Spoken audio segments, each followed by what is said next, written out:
Yang pertama ini di sini kita bisa melihat interface dari login, di mana kita itu harus menginput email dan kemudian passwordnya. Mari kita input.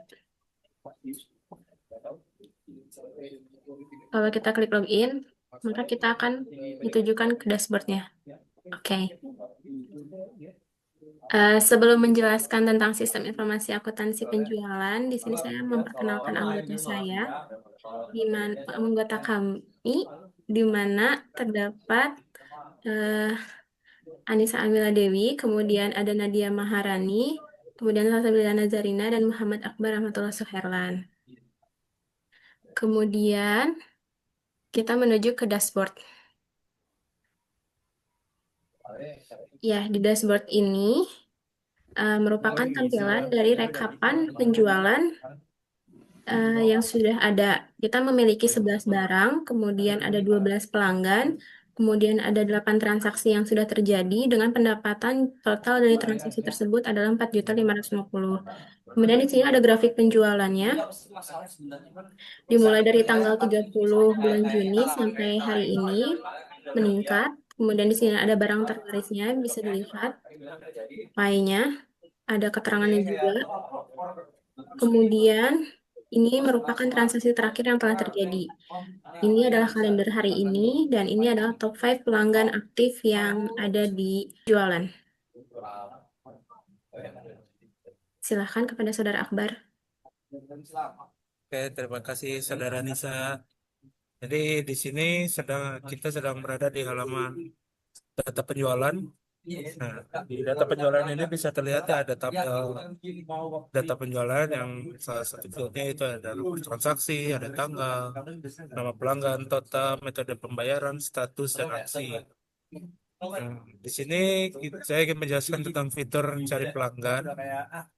Oke, dicari dari atas nama, misalnya nama Rina, Rina Marlina. Oke, jadi langsung tersimpulkan ada nama-nama Rina. Dan di sini kalau bisa dilihat di status itu ada hasil dan cancel. Nah, kalau di cancel ini di tabelnya akan muncul warna merah. Kemudian bisa diklik detail. Ya, boleh. Ceknya. Nah, ini detail penjualannya yang di dalamnya ada kode transaksi, tanggal, alamat seperti yang tadi, kemudian barang dibelinya, kemudian bisa dilihat kalau misalnya minta transaksi kwitansi, ekspor PDF. Oke. Nah, maka muncul file PDF yang siap untuk di print di sini. Dan ya, seperti yang tadi diliput di awal, ada transaksi nomor dan kode barang yang dibeli. Oke, bisa kembali. Bisa. Oke, kemudian kembali. Kemudian jika boleh dicek itu yang tombol cancel, cancel. Jadi fitur di cancel ini adalah membatalkan status pembayaran. Bisa dicek. Oke.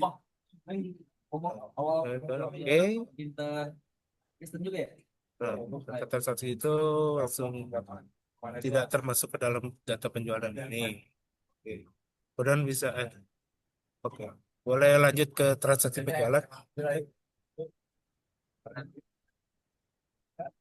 Nah, di sini adalah form penambahan form kita ini penjualan. Oke, bisa boleh masukkan contoh inputan. Misalnya Ayu, Ayu, Ayu, Ayu Lestari. Nah, meta pembayarannya e-wallet. Oke, hanya barangnya kita input dulu lemari. Beli lemari dan masuk jumlahnya 2. Oke, dan lihat di situ harga satuan dan subtotalnya. Kemudian simpan transaksi. Nah, langsung termasuk ke data penjualan. Oke. Kemudian boleh lanjut ke master data dulu aja. Oke,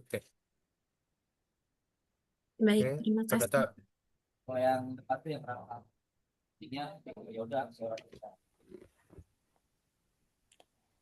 Selanjutnya untuk master data, biarkan saya menjelaskan.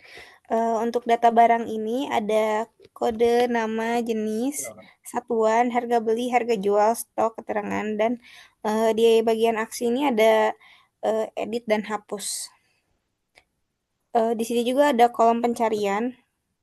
Jadi kalau misalnya kita nyari nama atau eh, jenis dan itunya bisa dikelompokkan.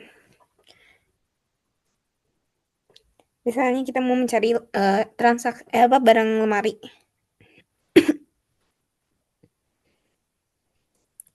Nah, di sini nanti muncul apa saja lemari apa aja yang ada di sini begitu. Jadi kalau di reset kita akan kembali ke halaman yang belum difilter. Di sini juga ada kolom untuk tambah barang.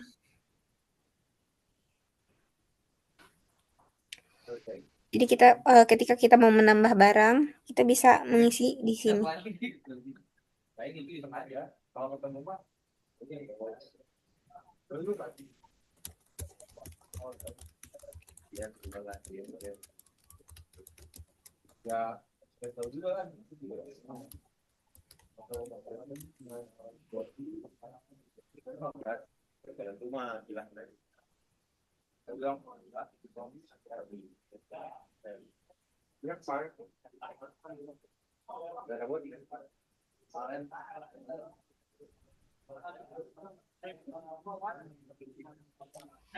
Ketika selesai mengisi, nanti barangnya akan otomatis muncul ada di sini.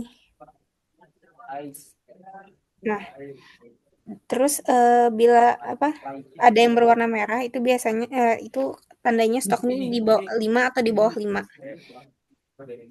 Jadi perlu penambahan stok. Nah, eh, kita bisa lihat di fitur edit. Nanti kita bisa edit stoknya di sini.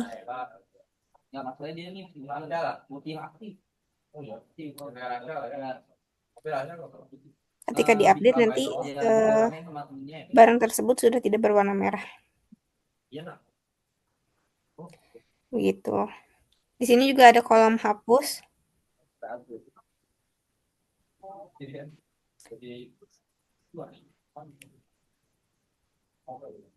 Ketika dihapus otomatis langsung hilang dari tabel. Gitu.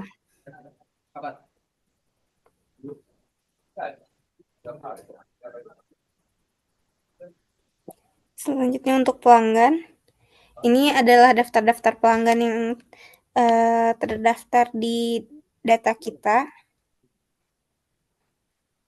Nah, untuk ada ID, nama, alamat, nomor HP, dan aksi. Kita di sini juga ada fitur cari, jadi kita bisa mencari lewat ID dan nama, misalnya untuk mencari PK.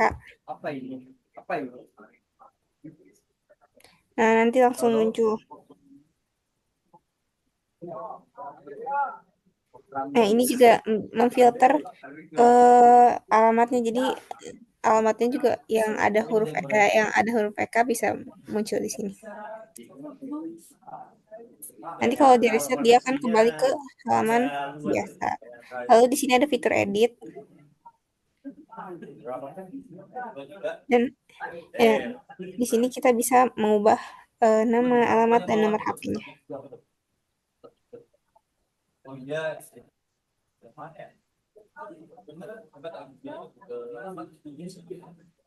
Jika sudah berubah, bisa dilihat otomatis berubah.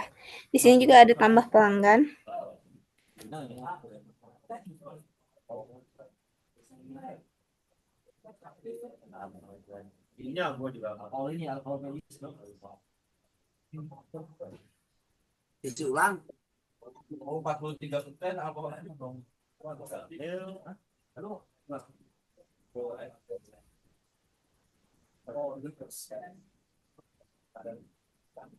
Nah, nanti otomatis muncul di sini. Fitur hapusnya juga bisa dilihat, dia langsung terhapus dari tabel.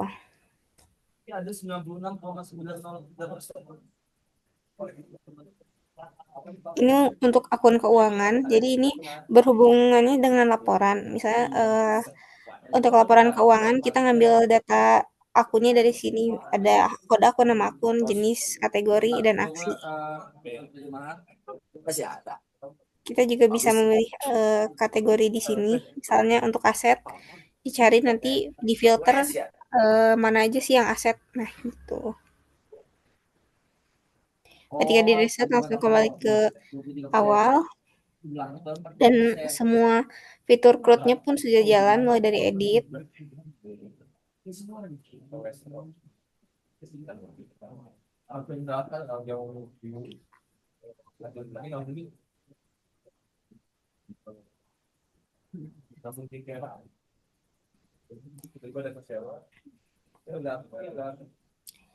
Fitur hapusnya juga sudah,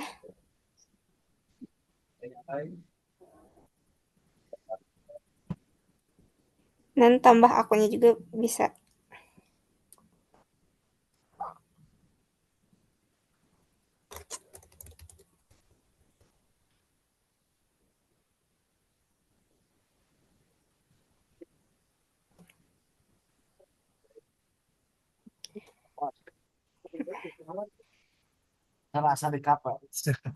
Berikutnya ada akun pengguna. Di sini ada daftar pengguna yang bisa login ke halaman kita, yaitu ada admin dan kasir satu. Kalau untuk fitur ini, eh, kita tidak bisa otomatis nambahin sendiri di sini. Harus ada akses tertentu untuk menambah daftar pengguna ini. Kemudian selanjutnya untuk laporan akan dijelaskan oleh rekan saya. Kemudian ini ada laporan. Kita di sini ada jurnal umum, buku besar, dan neraca saldo. Kalau kita klik jurnal umum, maka akan ada tampilan dari jurnal umum pendapatan yang sudah transaksi yang sudah terjadi di tabel penjualan ini. Kalau misalkan yang cancel tadi tidak akan masuk. Kayak misalkan dari SJMP 04 08 25 004 1.200.000 di jurnal umumnya tidak akan terdata langsung ke 005. Nah, dari 03 langsung ke 005, 004-nya tidak terdata. Kemudian kalau misalkan kita tampilkan laporan per bulan, misalkan bulan Agustus, karena di sini ada bulan Agustus, kemudian tahun 2025, maka semua transaksinya akan terlihat. Kalau misalkan kita, karena di sini bulan Agustus semua, kemudian kita misalkan melihat mau bulan April tahun 2025, ketika kita klik tampilkan, maka tidak ada transaksi. Jika tidak ada transaksi, kalau misalkan kita ekspor PDF, maka tidak ada transaksinya. Tapi kalau misalkan kita ambil yang bulan Agustus tahun 2025, transaksi akan tertampil, kemudian ketika kita ekspor PDF, akan sesuai dengan transaksi yang kita pilih periodenya setiap bulan. Kemudian di buku besar akan otomatis tertambah. Nah, berikut adalah transaksinya. Agustus tahun 2025, transaksi yang tercatat ini, maka di ekspor PDF juga akan tercatat transaksinya. Jadi sudah sesuai dengan filter bulanannya. Kemudian di neraca saldo, sama fungsinya seperti fiturnya di buku besar dan jurnal umum. Kalau kita pilih misalkan Januari bulan Agustus tahun 2025, yang terjadi transaksinya ketika diekspor PDF, maka akan sesuai dengan transaksi tersebut. Baik. Begitu saja. Sekian dari kelompok kami. Terima kasih. Eh, Mohon maaf bila ada kesalahan dalam pengucapan dan kekurangannya. Wassalamualaikum warahmatullahi wabarakatuh. Wabarakatuh.